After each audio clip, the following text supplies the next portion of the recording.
শেখ হাসিনা যাওয়ার আগ মুহূর্ত পর্যন্ত রক্তপাত চেয়েছে।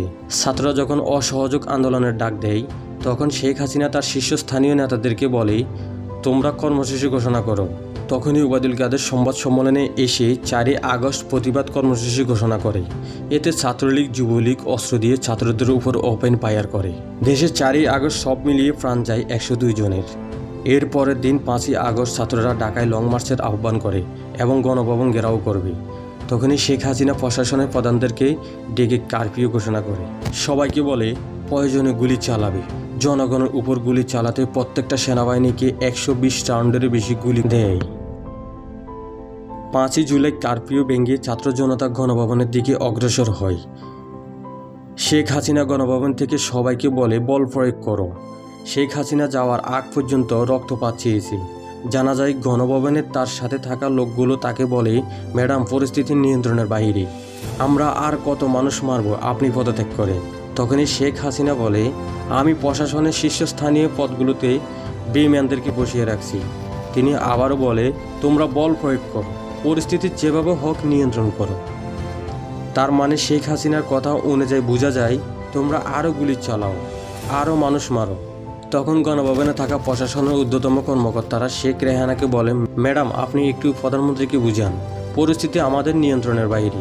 তখনই শেখ রেহানা প্রধানমন্ত্রীকে বুঝাতে গেলেই প্রধানমন্ত্রী কিছুতেই বুঝতে রাজি না। গণভবনে থাকা ঊর্ধ্বতম কর্মকর্তারা জয়কে কল দিয়ে বলে, দেশের পরিস্থিতি খুবই খারাপ, আমরা জনগণকে কিছুতেই নিয়ন্ত্রণ করতে পারতেছি না। জনগণ গণভবনের দিকে অগ্রসর হচ্ছে, আমরা পরিস্থিতি নিয়ন্ত্রণ করতে পারতেছি না। তারা বলে, জনগণ গণভবনে আসতে সময় মাত্র 45 মিনিট লাগবে। শেখ রেহানা শেখ হাসিনাকে বুঝাতে গেলে সে কিছুতেই বুঝতে রাজি না। তার কথা হলো, তোমরা কি করো, ফোর্স বাড়াও, গুলি করো, বল প্রয়োগ করো। তখন ওই সময় শেখ হাসিনার ছেলে জয় তাকে কল দেয়। ছেলে জয় মাকে বুঝাতে লাগলো। তখনই শেখ হাসিনা পদত্যাগ করতে রাজি হয়। হাতে ছিল মাত্র 40 মিনিট। গণভবন থেকে বোন রেহানাকে নিয়ে বঙ্গভবনে পদত্যাগের সকল কার্যক্রম শেষ করে হেলিকপ্টারে করে বিমানবন্দরে চলে যায়। শেখ হাসিনা দেশ ছেড়ে পালাবে তার দলের শীর্ষস্থানীয় নেতারাও পর্যন্ত জানে না। শেখ হাসিনা আওয়ামী লীগকে ধ্বংস করে দিয়ে চলে যাবে তার দলের কর্মীরা হতে শুরু করে নেতারা জানে না। শেখ হাসিনা পদত্যাগ করে দেশ থেকে যদি গ্রেপ্তার হতো তাহলে তার দলের কর্মীরা আশ্বাস থাকতো, এত ক্ষয়ক্ষতি হতো না। তার দলের লোকগুলো মানুষের উপর যে অত্যাচার করেছে, সেই দেশ ছাড়ার পরপরই তাদেরকে গণদোলায় দেওয়া শুরু হয়েছে।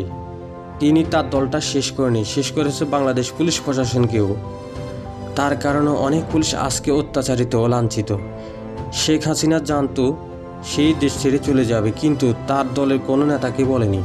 শেখ হাসিনা দেশ ছেড়ে যাওয়ার পরপরই তার দলের শীর্ষস্থানীয় নেতারা দেশ থেকে পালিয়ে যায় এবং দেশের তার কর্মীরা লাঞ্ছিত হয়। শেখ হাসিনা ক্ষমতার জন্য দেশকে গৃহযুদ্ধের মধ্যে ঠেলে দিয়েছে। দেশের কত মানুষ তার কারণে মারা গেছে তা বলাবিহীন। স্বৈরাচারের পতন হয়েছে, না হয় আরও নিরীহ মানুষ, ছাত্র জনতা, পুলিশ মারা যেত।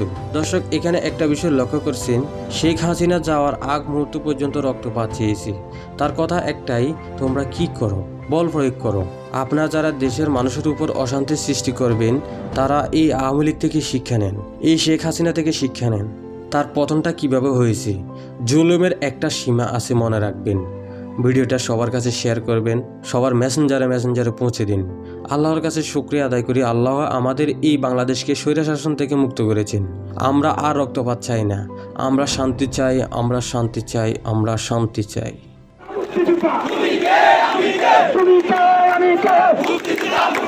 তুমি কে, আমি কে,